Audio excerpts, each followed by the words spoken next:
très tôt. mais tey dañoo ñëw fi nga xamante ne moo di Momo Dieng ak Wally Seck.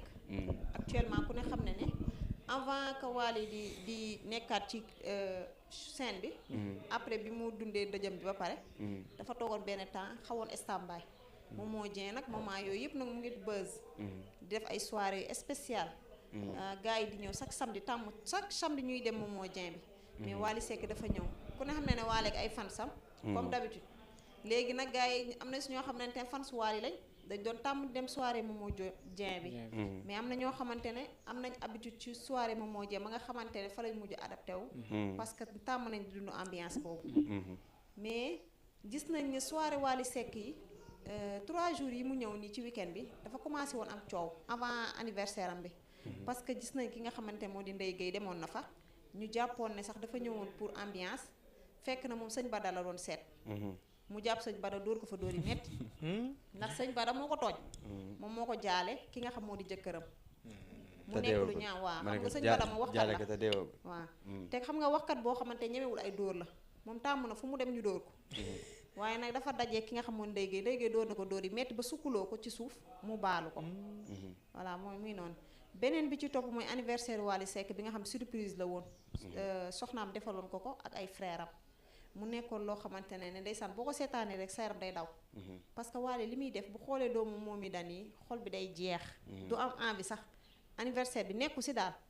def nañ lu ñu mën nag def nañ seen ay blanc ñëw ñëpp invité xaritam yëpp képp koo xamante ne si staff bi nga bokk woo nañ la nga ñëw. surprise lañ ko defaral. mais surprise bi moom ni mu ko yëgee ni mu ko kiyee ni ngay sentir Wally Seck da ngay sentir ne moom carrément ka nekkul ci biir ci moment boobu sax mu ngi jël ay lamu xaas di ko takkal doomu moom yi dañuy mais comme ñoom ay xale lañ li Wally di dund peut-être ñoom duñ ko comprendre. bien sûr voilà mais metti na trop. ñu koy encourager rek di ko wax ne ko daal na muñ te xam ne yàlla suñu borom mooy tege nattu. comme nattu boobu la ko teg na ko muñ rek te xamante ne actuellement moom mooy chef famille bi.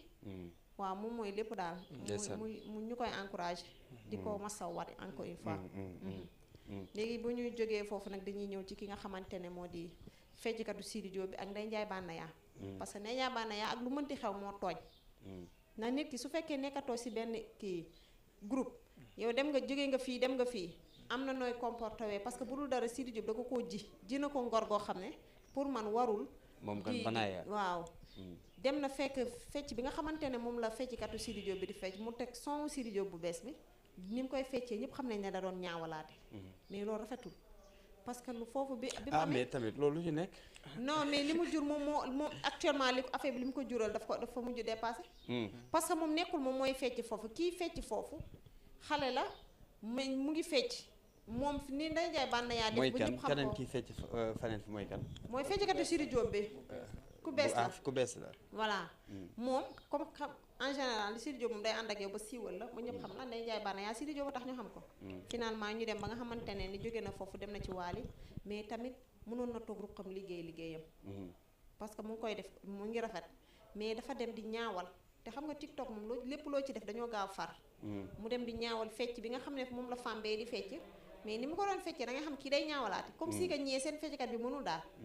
léegi nag waa Sidi Diop bi génn di wax lancé benn message xamal que ne waa kee màgget la kii mooy xale affaire yooyu mais moom Ndeye Ndiaye Banaya génn wax ñu retourné waat di wàcce waat ay vidéo yi nga xamante ne le motif bi nga xamante ne nattu la woon pour man ndax yàlla suñu borom moo ko tegoon mu metti woon trop ci moom mais bu ñu ñëwaatee ba mu tooñ comme si que moom amul droit def dara. même suy fo sax dañ koy wàcc laat vidéo yooyu. donc moom aussi moom moo war a xool toogaayam daal. li nga ciy jàngee mooy def lu baax am solo. voilà waaw loolu nga ciy jàngee te ñoom dañoo nekk ci internet bi te xamul loolu mooy internet. waaw c'est ay souvenirs la yoo xamante ni moom xoola le journaliste la le chroniqueur sax laay wax comment il s'appelle te nekk Sen TV temps yi 72 heures yi ko waa kii def waa Patriote di def. d'accord mooy femme bi. non pas femme bi. waa ji nekk te tamit nekk Numbelaan dama fàtte tur bi 72 heures yi ko Patriote di def ngir li mu doon blâmer Pape Alé Niang donc ndekki animateur la woon kenn xamu ko woon animateur boo xamante ni wax dëgg yàlla tanewu ma li ma tane barewul de dëgg yàlla gars yi di ko wàcceel vidéo yoo xamante ni année 76 la. waaw mais Jimbori dafa def benn révélation ci problème mu Ndeye Ndiaye Banaya bi nee na Ndeye Ndiaye Banaya bu le motif bi su amul woon bàyyi cëram génn ci biti day rey nit lu tax maanaam deretu nit day takk ci loxoom moom nag gars yi posé nañ ko question ba sonn ci loolu mais foofu la yam nee na Ndeye Ndiaye Banaya su ko xamoon wala mu déggal ko wala mu wax ak moom bien avant le motif bii di daw nii ci réseaux sociaux yi ba tax na muy yëkkati xolam na ko sante yàlla parce que sinon kon da doon rey nit ndax li mu mën ci fecc wala bokk non je ne sais pas xaw ma exact fan la non noonu nga koy dégg rek parce que Ndeye Ndiaye Banaya bu dégagé ak ni ko yàlla bindee jigéen la quoi donc te et puis li muy def mën na ko moom bu nekkee sur chaîne rek di fecc da ngay xam ne yaa ngi gis fecckat daf may jox année Ndeye Gueye ba muy Ndeye Gueye jox la Oumou Sow ba muy Oumou Sow vraiment xam naa foofu lay waxee quoi donc moo tax mooy li ma la wax léegi def lu baax am solo waaw nit lépp looy def na nga ciy xalaat say waajur xalaat ci ëllëg dafa am solo très important ñi nga xam te ne dañuy live ci TikTok wala nuy live Facebook wala Instagram lépp loo ciy def na nga bàyyi xel gis nga lu ma tuf yi di génn nii ci réew mi ah yow xamu bu ëllëgee koy dooni yow mi dem def lu ma tuf la xaw ma génn say cër di xale bu jigéen bu rafet boo xam te ne jàpp nga ne bi nga koy def doo nekk bu ëllëgee quelqu'un wala doo siiw wala doo dem ba nekk ministre wala doo nekk dara ku dul xalaat ëllëg loo neex defal dafa am solo ci àdduna boo ci nekkee di xalaat ne yow mën naa doon keneen koo xamante ni yaa ngi jàng élève nga ñii nekk ñii def lu motif ay xale yu jigéen lañu yoo xamante ni dañu nekk ci école di jàng donc yow miy jàng yaa ngi gérer sa étude da nga xam ëllëg looy doon léegi sa lu motif yi nga def day rester ci internet bi saa boo fi defee loo xamante ne mooy loolu sénégalais yi génneel la ko am nga njaboot erreur la rek erreur la parce que gis nga nit ki moom sa destin mënoo ko échapper nit ki lépp loo xamante ne yàlla parce que nit da ngay dund sa dund nga xam mais xamoo sa mujj xamoo tamit nan ngay mujjee erreur la mais tamit mënoon na defee neneen luy tax ñuy génne waat ay vidéo ba mu des muy ñaawal ki nga xamante moo di Sidi Diop ndax mu ngi naan damaa jóge fii jëm fii liy naqari seen xol yi mooy voyage yi may def donc loolu benn genre tooñ la Sidi Diop man damaa yaakaar ne moom daa am gelu rab ndax moom chaque jour lu jóg ci kawam lay daal moom am na problème. kon ne rabam bi bari na problème ñu koy wor day bëri daal. waaw ñeme na dum trahison trop. mais que aussi Pawlish Mbaye aussi am na doom démb vendredi. Pawlish. voilà Pawlish Mbaye mu ngi préparé ngénte moom. fi mu toll vendredi am na nene. macha allah. ba mu fi taxee yàggul de. waaw 9 mois def na 9 mois. voilà mu ngi noonu am na doom kenn xamul góor la wala jigéen. mais vendredi. sama nag mënoon nga ñëw indi nag doomu góor la wala jigéen. non xamaguma nag comme man damaa topp kaa bi ba foofu rek. mais xamaguma exact nag góor la wala jigéen. mais Pawlish am na nenne. soxnaam si mucc na ci ñaar. xam naa doomam nar na rafet Pawlish. Pawlish Mbaye bagage. doomam de. mais en tout cas bu ñu. yow la moo tax ngay insister ne dafa war a rafet. doomu Pawlish de xaw ma jigéen lay doon xaw ma góor waaye nar na rafet. mais man tam dafa am benn fee bu fi amoon ci ginnaaw. je pense que def naa une semaine 2 semaines. période ziar général bi. mooy suñu papa Ali Mbaye Nder. moom man dama ne woon sa affaire yu jinne du ma ci wax ndax man moom am naa lu ma doy.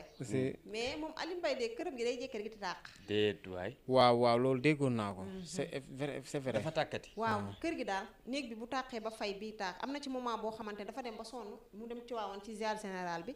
mais laataa muy ñëw fekk kër gi yëpp finalement tàkk na ba jeex. dafa dëkk ci place yu jinne. on sait jamais de kenn xamul maa ngi dégg aussi c'est pas la première fois mu koy dal. mosoon na dëkk foo xam ne kër gi aussi da doon tàkk di tàkk ba jeex. fii mu dëkkaat tamit même chose donc Ali Mbaye Nder bu fekkee ne moom xam naa ne ay rab laak yooyu yeeg moom tam doo comprendre. doy na waar man yëg naa ko gis naa ko ci net bi gars yi publier ko mais affaire bu étrange. nii lañ ko wane muy tàkk carrément. loolu moom c'est étrange. sunu grandeur muy ko xamante ni wax dëgg yàlla def na lu rëy ci musique sénégalais donc wax dëgg yàlla loolu yéenewuñ ko ñu ñaan yàlla saafara ko wax dëgg yàlla jamono yàlla rek yàggul dara gis naa mu toog ci benn oto Ford bu giri di dawal ndeysaan oto bi daal di paan ci non rab bi la parce que moom dafay jéeg faral di nekk si ay jafe-jafe ndeysaan bi oto bi paanee xam naa ndeysaan comme ñi toog à côté moom Ali Mbaye Nder rus wàcc donc am na benn xale bu jigéen bu toogoon ci kanam moom tayu ko léegi bi mu rusee wàcc oto bi pan na jëm na cox oto mi ngi ci embouteillage bi oto yaa ngi piip mais rus na wàcc gars yi di ko gis bi ma xoolee kanam gi gis ni Ali Mbaye Nder la ci laay ñëw ni ko grand lu nekk ci oto bi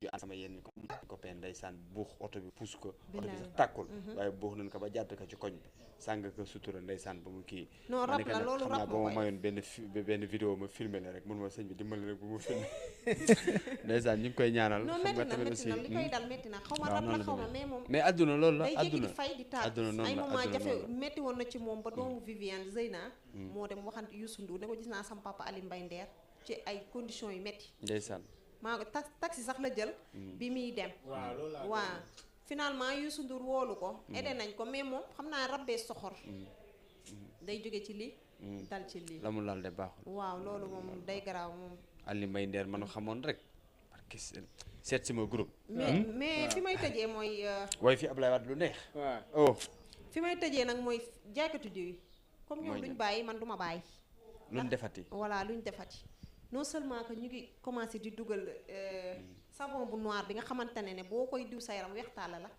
da ngay weex tàll rocceeku loolu Côte d'Ivoire la doon am en général dëkku ñagi fexe nañ ba dugal ko fi kenn waxu leen dara léegi dañoo nekk ci TikTok bi nag di clash mais clash bi kenn indilu ko lu dul Mame Ndiaye Savon ci Mame Ndiaye Savon parce que jooja am na droit jooja dafa nekk benn pharmacienne boo xamante ne ay diwam yëpp ay dermatologue la moom day jaay diw dina jaay xeesal mais pas comme jàmb comme ñii ni ñu koy defee te à chaque fois problème bi ñuy am ak jooja mooy da nga koy tooñ nga jàpp ne yow wax tooñ nga ko dina la tontu moom du la tontu ay avocat am lay woo daloon na tutu bi mu ko dalee dañoo obligé famille dañoo obligé dem baalu ji waaw parce que jooja moom boo ko tooñee ay avocat am lay indi léegi Mame Ndiaye Savon gis jooja jël ay influenceuse ñu publicité ko diwam parce que marketing lay def Mame Ndiaye Savon gis boppam commencé di gaaruwaale bay wax ne képp ñëpp a mën a jël avocat 7 avocat du dara man mun naa jël 7 avocat léegi nag képp koo xam ne eenaloon nga ko wala dencaloon nga ko lu bon génn nga ci TikTok bi ci weekend bi ñu ngi koy wax lu nekk lu ne moom Mame Ndiaye Savon waaw xam naa ndaa war nañoo dimbali ci jaaykatu diw yi et puis léegi dañu commencé bari ci TikTok waaw ba pare dañoo exagéré kenn ku ne bëgg jaay diw vraiment waaw mais nit mën nga jaay si sa diw nga dugg sa ruq am na ñoo xamante ne bëgg nañ li ngay jaay nga yem nga réglé mais munoo yow réseaux sociaux yi non seulement que Mame Ndiaye day influencer xale yi ñi nga xamante ne ay xale lañ ci kii quoi mooy xale yi 18 ans 20 ans yi dañ koy suivre da leen di influencer si seen yenn paroles yi ak fréquentation ak communication c'est pas bon du tout mais dañ ko ciy topp di ko seetaan di commenter parce que ay xale lañ 18 ans 20 ans ñooñu pour ñu toog commentaire lu yomb lay doon la fekk am nañ connexion gis benn direct dañuy toog di commentaire dañuy bëggee mais Mame Ndiaye Savon war nañ ko encadrer waat parce que tamit defaru fi dara de contrairement yàq la fi gën a nekkee am na solo soxna Rama